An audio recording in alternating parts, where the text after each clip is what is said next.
अस्सलाम वालेकुम viewers, welcome to my YouTube channel Pak forces gaze. Viewers, military engineering services MES की appointment letter की अगस्त 2023 की फ़ाइनल अपडेट के साथ हाज़िर हुआ हूँ। फ़ाइनल अपडेट इसलिए है कि ये आखिरी अपडेट है। इसके बाद जो नेक्स्ट कोई अपडेट नहीं आनी। वो तमाम कैंडिडेट जिनके लेटर इशू हो गए थे पहले फ़ेज़ में और सेकंड फ़ेज़ में जिनके इशू हुए हैं, और स्टैंड बाई में जो लड़के या वेटिंग में हैं, उनको क्या करना चाहिए, वेट करना चाहिए या नहीं करना चाहिए। MES की नई वैकेंसीज़ कब अनाउंस होनी है, और जो MES की रेशनलाइजेशन पॉलिसी चली है वो क्या है, जिसके तहत लेटर रोके गए हैं और नई इंडक्शन होनी है। रेशनलाइजेशन पॉलिसी कहते हैं, वो क्या है। वो तमाम डिटेल्स मैंने इस वीडियो में आपके साथ शेयर करनी है। तमाम डिटेल्स को आपने सुनना समझना है, उसके बाद आपने फ़ैसला करना है कि आपको वेट करना चाहिए, जो स्टैंड बाई बंदे हैं उनको क्या करना चाहिए। सबसे पहले तो हम बात कर लेते हैं कि जो फ़ेज़ 1 में इंडक्शन हुई थी, जिनके लेटर इशू हुए थे, वो कौन लोग थे। वो तमाम लोग जिनके फ़ेज़ 1 में इंडक्शन में हुए थे, उनके लेटर इशू हुए हैं, और इसी तरह सेकंड फ़ेज़ में भी हुए हैं। फ़र्स्ट फ़ेज़ में मेरिट वाले हुए थे। मेरिट की तकरीबन 1 से 2, 3, 4 इतनी वैकेंसीज़ होती हैं हर पोस्ट की। LDC, असिस्टेंट, लेबर, MTD, तो चार्ज हैंड, टेक्नीशियन, ये तमाम जितने भी हैं इनकी 1, 2, 3 इतनी वैकेंसीज़ होती हैं मेरिट पे। मेरिट कोटा क्या होता है? मेरिट वो होता है जो ओवरऑल सेलेक्ट हो जाते हैं, जिनको कोटे से हट के किया जाता है। यानी कि आप LDC की 5 सीटें हैं, 5 सीटों पे इन्होंने टेस्ट कराए, सारे चीज़ हो गए, टाइपिंग टेस्ट हो गया, इंटरव्यू हो गया। अब तमाम में एक वैकेंसी थी मेरिट कोटा की, जो सबसे टॉप पे आया उसको मेरिट कोटा में रख लिया, बाकी जो पंजाब कोटे के थे, बलूचिस्तान के थे, उसमें शामिल कर दिया। ये तो बात थी मेरिट कोटा वालों की। अब जो सेकंड फ़ेज़ में जिनके लेटर इशू हुए हैं, तो बाज़ लोग कहते हैं कि हमें तो पता भी नहीं चला कि लेटर इशू हुए हैं, कोई ख़बर नहीं है। तो वाकई ऐसे ही हुआ इस बार MES में बहुत सारे लेटर कम इशू हुए हैं, यानी कि जितने एक्सपेक्टेड थे उससे कम हुए हैं। उसकी क्या वजह है? Rationalisation policy. उसकी वजह ये है। अब रेशनलाइजेशन पॉलिसी क्या है, रेशनलाइज क्या हुई है? ये पॉलिसी पूरे मिनिस्ट्री ऑफ डिफेंस में अप्लाई हुई है, जिसकी वजह से जो पाकिस्तान आर्मी की उसकी इंडक्शन भी इन्होंने कम कर दी है।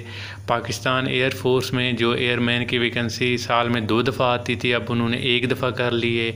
इसी तरह पाकिस्तान नेवी में भी यही किया है कि इनके जब 3 बैचेज़ होते थे उसको 2 बैच में कर लिया।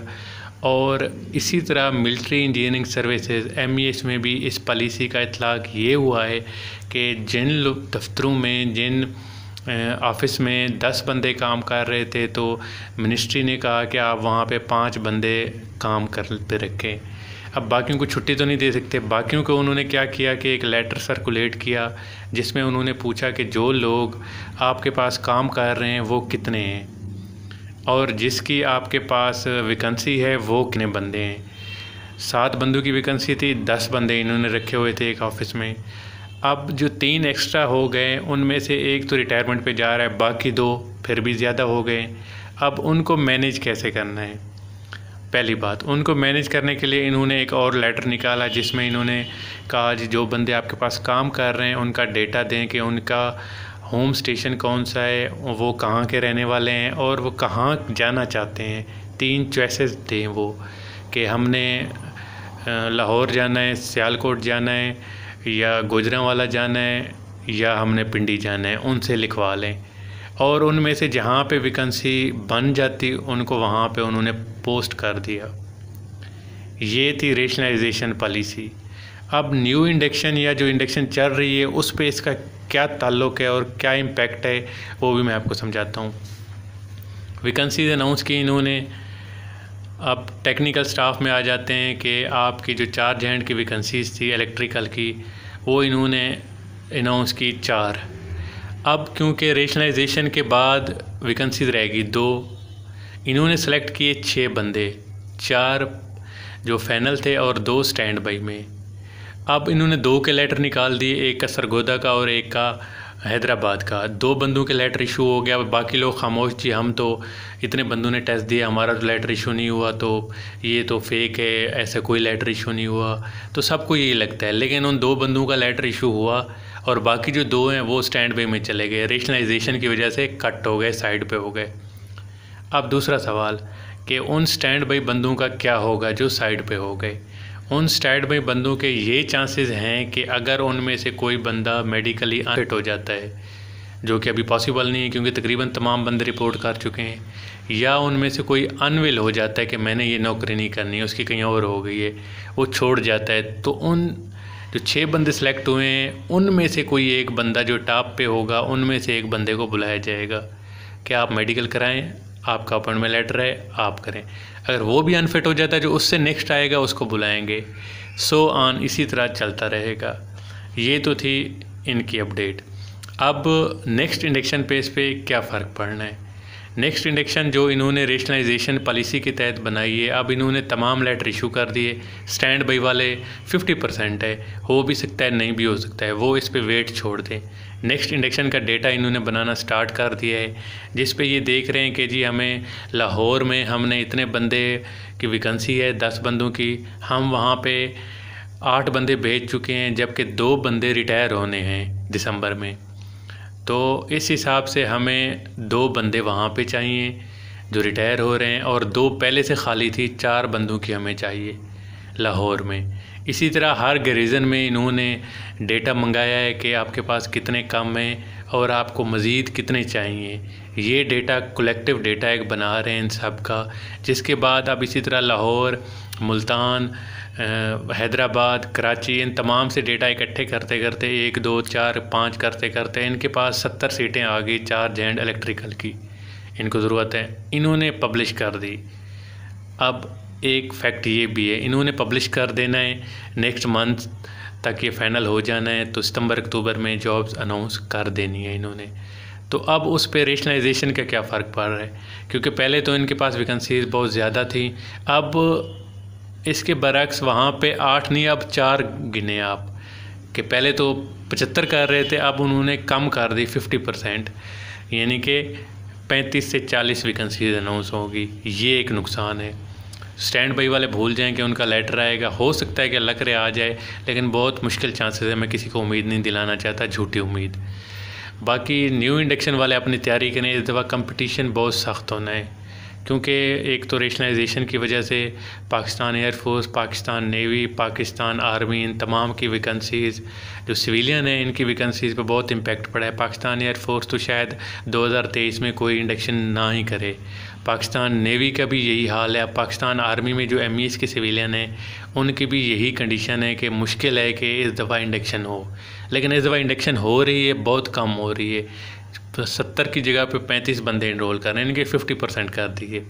तो इस हिसाब से आपने अपनी तैयारी मुकम्मल रखनी है, पहले से ज़्यादा मेहनत करनी है, और इस दफ़ा सिलेक्शन का क्राइटेरिया बहुत सख्त होना है। दूसरी बात, जो labour, driver, LDC, assistant, charge hand या टेक्निकल स्टाफ जितने भी हैं उनकी वैकेंसीज इतनी नहीं कम हुई, लेकिन क्लरिकल स्टाफ की 50% से भी कम रहेगी ये। अब उनको LDC, UDC सरप्लस हो गए, मतलब ज़्यादा हो गए। जहाँ पे 5 थे उन्होंने 3 और भेजने थे। उन्होंने जब रेशनलाइजेशन की, यानी कि एक ऑफिस में 5 बैठे थे, उन्होंने कहा नहीं जी यहाँ पे 2 की ज़रूरत है, 2 रखें, 3 सरप्लस हो गया। वो रिटायर होंगे तो उनकी जगह पे वैकेंसी बनेगी। जबकि टेक्निकल स्टाफ में तादाद ज़्यादा है, क्योंकि हर साल तकरीबन बहुत सारे टेक्नीशियन जो इनके इलेक्ट्रीशियन हो गए, पाइप फिटर, प्लम्बर, ये बहुत सारे रिटायर होते हैं, और प्रमोशन भी होती है, क्योंकि नीचे वाले स्टाफ पे इनकी प्रमोशन ऊपर हो जाती है, वो चार्ज हैंड बन जाते हैं या इलेक्ट्रीशियन 1 2 बन जाते हैं, तो नीचे वाली वैकेंसी खाली हो जाती है, तो उनको इनरोल होने के बहुत चांसेस है। टेक्निकल स्टाफ वाले के पास चांसेस हैं कि उनकी वैकेंसी ज़्यादा आएंगी, जबकि जो नॉन टेक्निकल हैं जैसे क्लरिकल स्टाफ है वो बहुत ही कम इनकी वैकेंसीज अनाउंस होनी है।